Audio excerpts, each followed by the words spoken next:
और बड़ी खबर आ रही है। कोरोना वायरस से लड़ाई में एक नया चैलेंज सामने आ गया है। सबसे विश्वसनीय माने जाने वाले आरटीपीसीआर टेस्ट पर सवाल उठ गए हैं। कई जगहों से कोरोना मरीजों की रिपोर्ट नेगेटिव आने की खबर है और फिर जब सीटी स्कैन होता है तब उनके संक्रमण का पता चलता है। तो एम्स दिल्ली के डायरेक्टर डॉक्टर रणदीप गुलेरिया ने भी इस बारे में बोला है कि ऐसा अगर आरटीपीसीआर टेस्ट नेगेटिव आता है तो इसका मतलब ये नहीं है कि आप कोरोना पॉजिटिव नहीं है।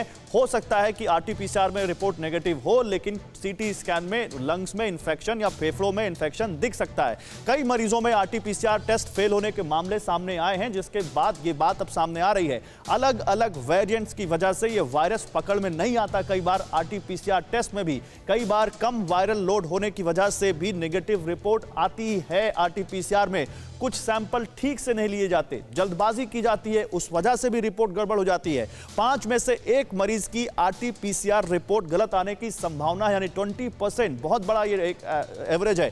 फ्रांस के अस्पताल में नए वेरिएंट से संक्रमित 8 मरीजों की रिपोर्ट नेगेटिव आई।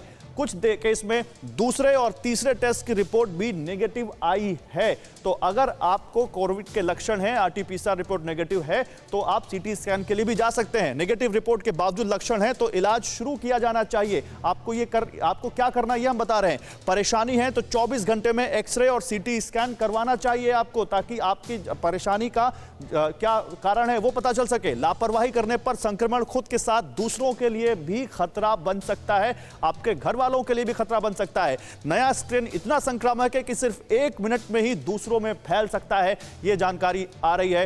रिपोर्ट में देरी हो रही है तब भी रेडियोलॉजिकल डायग्नोसिस करवाना चाहिए। मैं डॉक्टर कंवर के पास जाऊंगा। देखिए, ये सारी चीजें हम आपको बता रहे हैं। डॉक्टर कंवर, क्या कहना है आपका इस बारे में? नहीं, ये जो अभी बात आई है बिल्कुल सही है।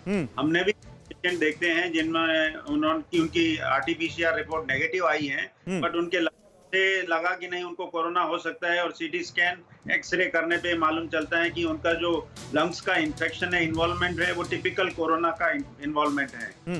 तो ये डिपेंड करता है सैंपल किस ढंग से लिया गया है, उसमें लापरवाही बरती गई है, और कई बार अच्छी तरह से सैंपल लेने के बावजूद भी आरटीपीसीआर नेगेटिव रिपोर्ट आ सकती है। ठीक है। तो 25% पेशेंट्स में आरटीपीसीआर लेकिन डॉक्टर नीलम, आरटीपीसीआर तो सबसे अच्छा टेस्ट माना जाता है कोरोना की टेस्टिंग के लिए।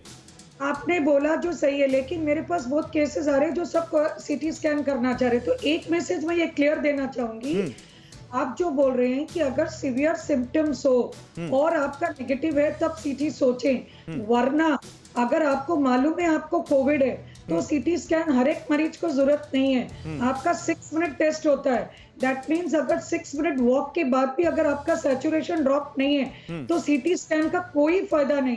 6 मिनट वॉक का टेस्ट होता है। जो 6 मिनट वॉक होता है वो तेज वॉक करना है या नॉर्मल वॉक करना है? नॉर्मल वॉक 6 मिनट सैचुरेशन आपका ड्रॉप नहीं हुआ तो you do not need the सीटी। बहुत बहुत शुक्रिया मैम। आप परवाह देश की, सोमवार से शुक्रवार रात 10 बजे TV9 भारतवर्ष पर।